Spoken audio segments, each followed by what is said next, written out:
What's up, everybody? Thralls of Metal here. I'm Jammin John. Necrotic Nick. And we're here bringing you an album review yet again. We're reviewing the new God Dethroned album, Illuminati.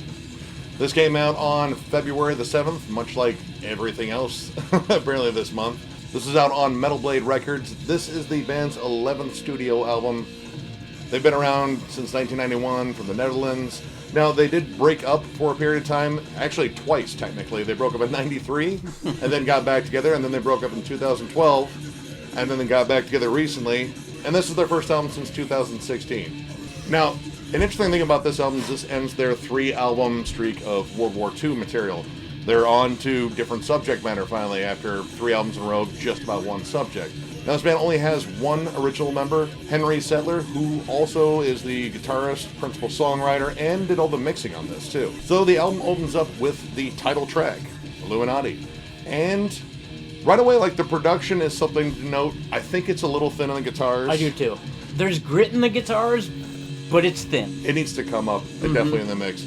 Now, an interesting thing about this album, and I think it's more prevalent on this one than I think, at least the last one, keyboards. There's a lot of synths in it, but it's not to the point where I'm like totally put off by it because they're predominantly in the back. It's pretty much just this ambient layer to every track on here. This song starts off immediately with just a big opening riff. There's no intro, there's no pretense, bam, right to it.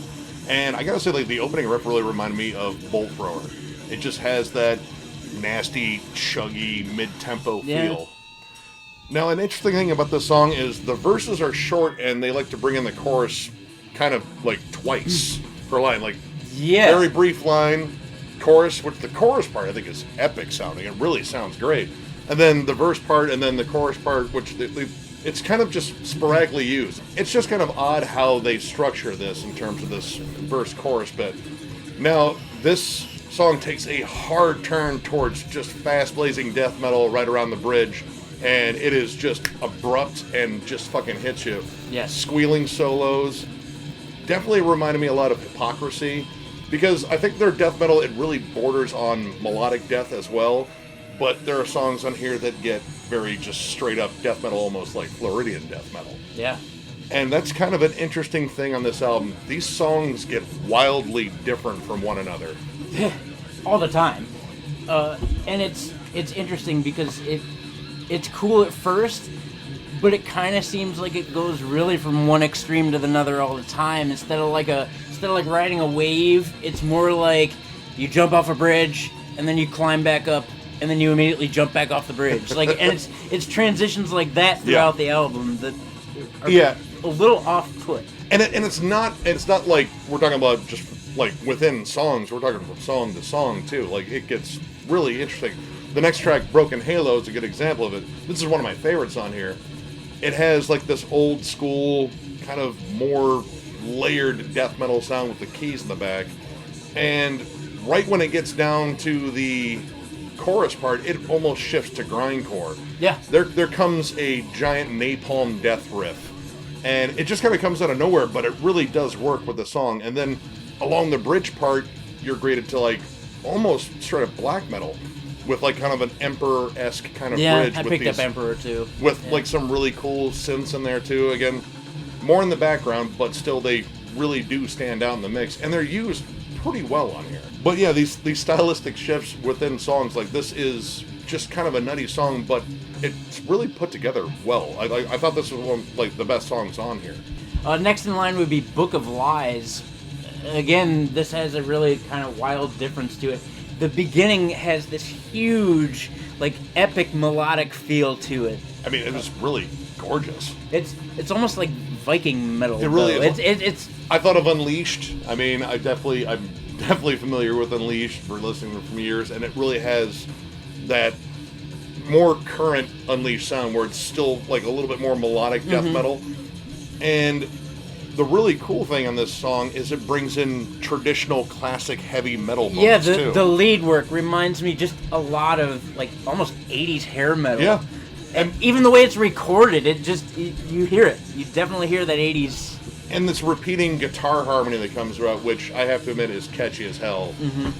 Really reminded me of like Iron Maiden and Angel Witch and stuff like that. Like, But it's interesting the contrast between like the vocals and some of the more blackened death metal parts in here, and then these parts in this one song. It's right. It's a really odd mix, but honestly, it really worked on here. It made for a really epic song, and the vocals themselves really kind of lend themselves to black metal as well, since they're more of a mid-range growl. They really never get like super deep on here. So the black metal stuff really kind of works, but hearing the trad metal come in was an unexpected surprise. Yes, I didn't see that coming at all. Yeah, no. So, but then back to back, we have blazing infernos of songs that are just insane walls of blast beats. Yeah. With Spirit of Beelzebub and Spawn of Satan.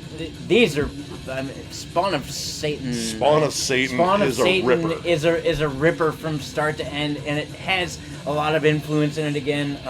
Sounds like Deicide from the very rip. Like Vader, Speed. Yeah. And then like a really early Morbid Angel, like Altars.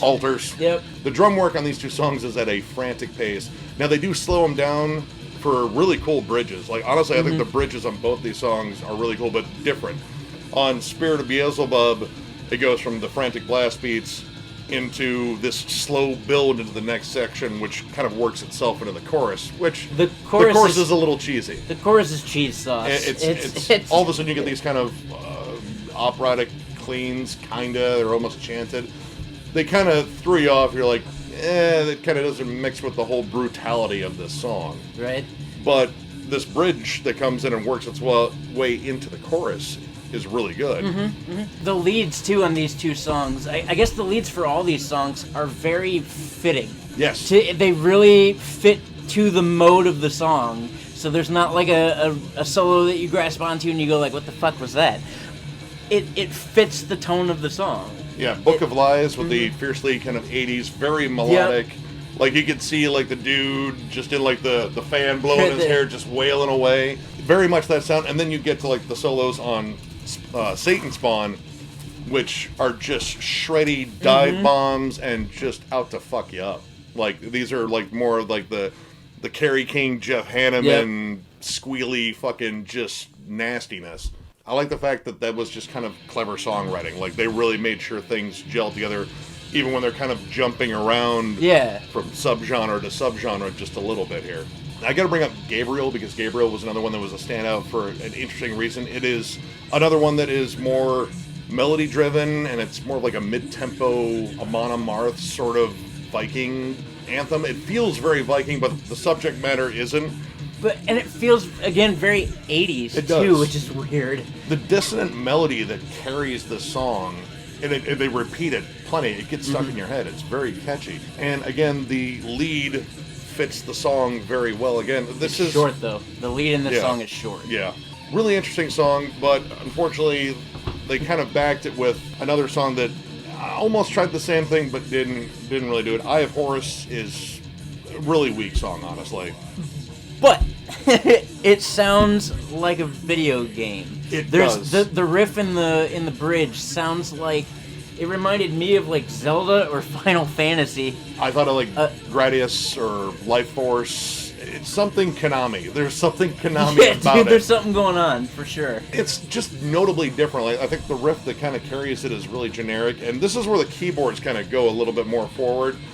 But this feels more like a song that's suited towards like a band like Sabaton, which, you know, I'm not a Sabaton fan, but I know kind of the style they play, and this kind of feels more like it. This one just feels kind of generic, and it really just stands out for all the wrong reasons. Actually, kind of just out of place on the album, to be honest. And on an album that is adventurous and trying different things, this one is a thing they tried that didn't work. Now, before the last show, we get a nice little interlude, which is Dominus Mascarum, which I think is Latin for Dracula's alarm clock. It's pretty much just organs and creepy atmosphere. The take I took on Dominus Mascarum was to someone being delicately murdered during a church service.